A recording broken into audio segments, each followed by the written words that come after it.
आगत विघ्न निवारण माँ रक्ष रक्ष रूम फट स्वाहा ओम नमो वज्राणम रोम फट स्वाहा ओम रा नमो लोय सवसावणम रासवदिशत आगत विद्या निवारण तस्मिन् विधिमायने महोत्सव कर्माणि शीतकालीन वाचन कर्मोत्सव कर्माणि पूरितम मंगलकल स्थापनम करोमि चीम चीम हंस स्वाहा ज्ञावाणी के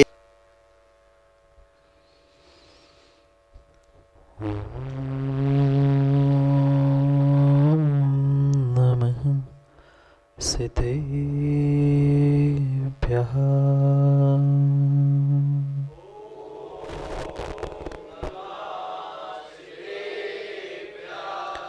श्रीमद्परं गम्भीर स्याद्वान्मोगलाञ्छनं जियात्रैलोक्यनाथस्य शासनं जिनशासनम् हरियन्तो भगवन्त इन्द्रमहिता सिद्धार्षसेतेश्वरा आचार्या जिनशासनानतिकरा पूजा उपाध्यायिका श्री सिद्धांत सुपाठिका मुनिवरा रत्नत्रयाराधका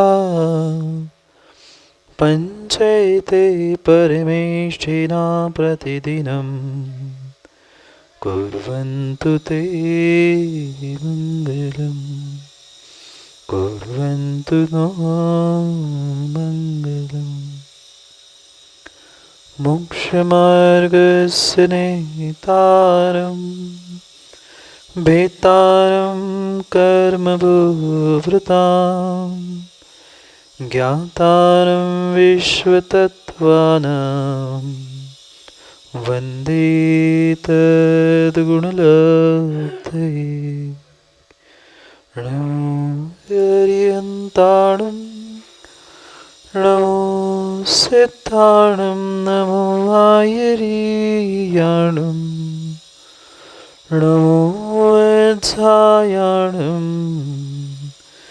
नमो लोय सवसावो।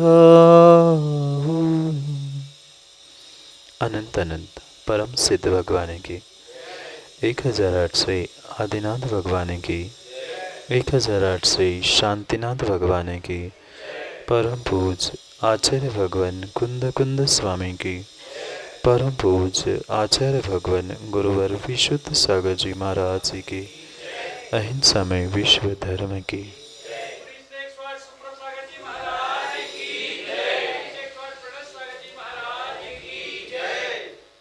अंतिम तीर्थेश वर्धमान स्वामी के शासन में हमसे विराजते हैं और उनकी यह पावन पीयूष देशना हम सभी के लिए परम उपकारी है।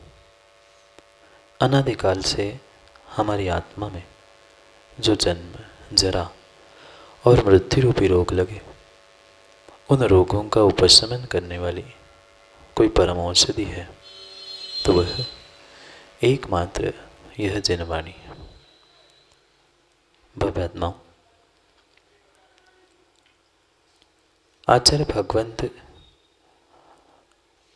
उन निर्ग्रंथ मुनिराजों के निमित्त से भगवती आराधना ग्रंथ में 10 कल्पों की व्याख्या करते, जहाँ उन 10 कल्पों के द्वारा निर्ग्रंथ मुनिराज अपने उस चारित्र का पालन करते। ऐसे वे चारित्र के धारी अपने उस चारित्र को वर्धमान करने के लिए जो वर्ष के 12 महीने होते हैं उनमें से कुछ काल विहार करते हुए, कुछ काल प्रवास करते हुए बिताते। जो चातुर्मास रूपी वर्षायोग होता है, ये तो सबको ज्ञात ही है कि वर्षा काल आते ही निर्ग्रंथ मुनिराज 4 महीने के लिए एक स्थान पर चातुर्मास या वर्षा योग के निमित्त से स्थिर हो जाते हैं। मात्र उतना ही नहीं, अपितु आगम में आचार्य भगवंतों ने निर्ग्रंथों के लिए ये भी आज्ञा प्रदान की है कि मात्र 4 महीने ही वर्षा काल के नहीं, अपितु अन्य भी कालों में उन्हें समय समय पर उस आगम का अध्ययन करने के लिए विश्राम करने की आवश्यकता होती। और उसी विश्राम की और उसी 10 कल्पों की श्रृंखला में एक वाचना कल्प यानी वाचना का भी एक कार्य आगम में बताया गया।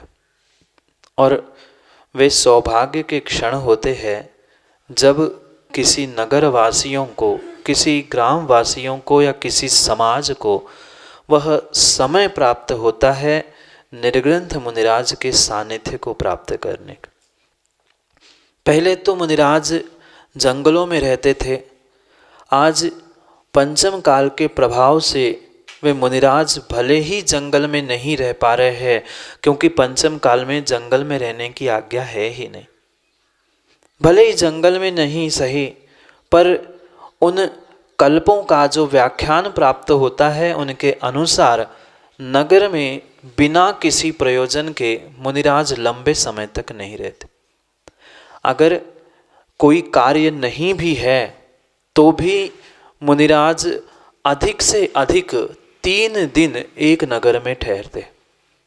बहुत बड़ा शहर है तो 3 दिन, छोटा गांव, छोटा कस्बा है तो मात्र 1 दिन 1 रात्रि का ही वह विश्राम करते हुए आगे बढ़ते। इसलिए कुछ न कुछ औचित्य लेकर ही किसी नगर या स्थान पर मुनिराज विराजमान होते। और ये बानपुर वालों का पता नहीं कैसा पुण्य का सौभाग्य है और कैसा तीव्र पुण्य का उदय है। वे चाहते इतना सा है पर अम्मा मिलता इतना सारा है। ये तुम्हारे और आप सभी के पुण्य का तीव्र उदय है कि बिना मांगे भी आपको बहुत कुछ स्वयं भी प्राप्त हो जाता। ये वर्षा काल को छोड़कर शीतकाल, ग्रीष्म काल आदि कालों में भी परिपूर्ण रूप से ये वाचना आदि करने का विधान जो लिखा है, उस विधान के अनुसार ये शीतकाल में भी वाचना करने का सौभाग्य आप लोगों को अभी प्राप्त होने वाला है। अभी हुआ नहीं है, शायद होने वाला है।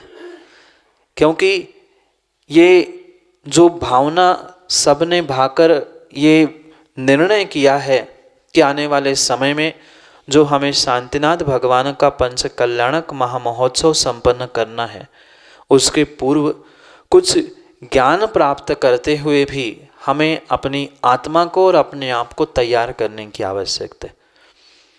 कल भी परसों जैसे ही मुनि संघ की आगवानी हुई और जैसे ही मुनि संघ क्षेत्रपाल जी कमरे में पहुंच गया और बाहर धुआंधार बारिश हो गई, बरसात हो गई। वह बरसात इसलिए हुई थी जो जमीन पर इधर उधर जो मैल फैला हुआ था, मिट्टी थी, वह साफ बाहर के पानी ने कर दी। अब अंदर जो कषायों की मिट्टी फैली है उसको साफ करने के लिए जिनवाणी की वर्षा आज से प्रारंभ होने वाली है। वह दोपहर में हम उस महान ग्रंथराज तत्वार्थ सूत्र का अध्ययन और स्वाध्याय करेंगे, जो आचार्य भगवंत उमा स्वामी महाराज ने विस्तार से उस द्रव्यानुयोग, कर्णानुयोग, चरणानुयोग आदि की व्याख्या करते हुए जो एक रहस्य जैनागम का प्रदान किया है, उसे भी समझने का प्रयास करेंगे। और सुबह भी यथास्थान यथासंभव हम उन आगम के बहुत सारे ऐसे रहस्यों को समझने का प्रयास करेंगे। तो अभी तो कुछ हुआ नहीं है, जबकि समय बहुत हो गया है, पर सबसे पूछना है, क्यों माताओं वाचना करनी है, करवानी है आप लोगों को ऐसे ही 10 बजे आके? इसलिए समय का ध्यान रखते हुए सभी ये भावना भाए कि हमें जो समय मिला है, क्योंकि विश्वास मानना किसी निर्ग्रंथ मुनिराज का चंद घड़ी का, चंद मिनटों का समय भी मिल जाए, ये बहुत बड़ी बात होती है। क्यों मिलिंद भाई, इतनी दूर से क्यों आए तुम, नागपुर से चलते हुए? भले ही 2-4 दिन का ही समय, 2-4 घंटे का ही समय मिले, लोग हजारों किलोमीटर चल के आते हैं और हम कंबल से निकलकर बाहर नहीं आ पाए, तो आपके जैसे अभागे कोई नहीं होंगे। इसलिए अपने पुण्य को सराहने के लिए, अपने उस भाग्य को आगे और बढ़ाने के लिए निर्णय कर लो। गद्दा पल्ली में सोते सोते तो सदियां बीत गई, गद्दा पल्ली में सोते सोते तो सदियां बीत गई। अब हमेशा के लिए जन्म जरा मृत्यु रूपी ठंड को भगाने के लिए, कर्मों की पीड़ा को मिटाने के लिए जो जिनवाणी का पान करने का हमें सौभाग्य मिला है, वह सौभाग्य को और भी वृद्धिंगत करने का प्रयास करना है। आज समय बहुत अधिक हुआ, कल समय पर हम समय को समझने का प्रयास करेंगे। दोपहर में इष्टोपदेश, तत्वार्थ सूत्र, सम्यक समाधान, भगवती आराधना आदि आदि अनेक ग्रंथों के स्वाध्याय, अध्ययन आदि के द्वारा हम अपने जीवन को उस शीतकालीन वाचना से जोड़ने का प्रयास करेंगे। आचार्य भगवान के आशीर्वाद से जो पंचकल्याणक और ये बानपुर महानगर को जो शीतकालीन वाचना का लोग सोच रहे होंगे, महेंद्र जी की महाराज महानगर क्यों कह रहे हैं, जबकि छोटा सा ग्राम भी नहीं है जिसे महानगर, जहाँ महाव्रती विराजमान होते हैं वो नगर अपने आप महानगर हो जाता है। ऐसे इस शांतिनाथ भगवान के चरण निश्रा में उन महाव्रतियों धारियों के जो निमित्त से ये सौभाग्य महाभाग्य में बदलने जाने वाला है, उसको समझने के लिए परमाताओं समय का ध्यान रखते हुए, समय को दोपहर में कोई आए नहीं आए, हम तो अपनी कक्षा और स्वाध्याय प्रारंभ करेंगे। जिनको उन गूढ़ में रहस्यमयी ग्रंथों का अध्ययन करना है, समझना है, वो समय पे पहुँचे। और सुबह भी ऐसा है कि भले ही आप लोग यहाँ सब समय पे पहुँचो नहीं पहुँचो, ये उस मोबाइल के द्वारा सैकड़ों लोग देखने वाले हैं, तो उनके लिए तो समय पे कल से काम शुरू हो जाएगा। जिनको अपने जीवन को बदलने के लिए, अपने जीवन को मंगल बनाने के लिए कुछ प्राप्त करना है, उस समय पे पहुँचे। सबके लिए यही आशीष है कि जो आने वाला हमारा समय है वह हमारा समय मंगलमय होते हुए हम जीवन को मंगलमय बनाने का पुरुषार्थ करें। इसी भावना के साथ सबके लिए बहुत बहुत आशीष।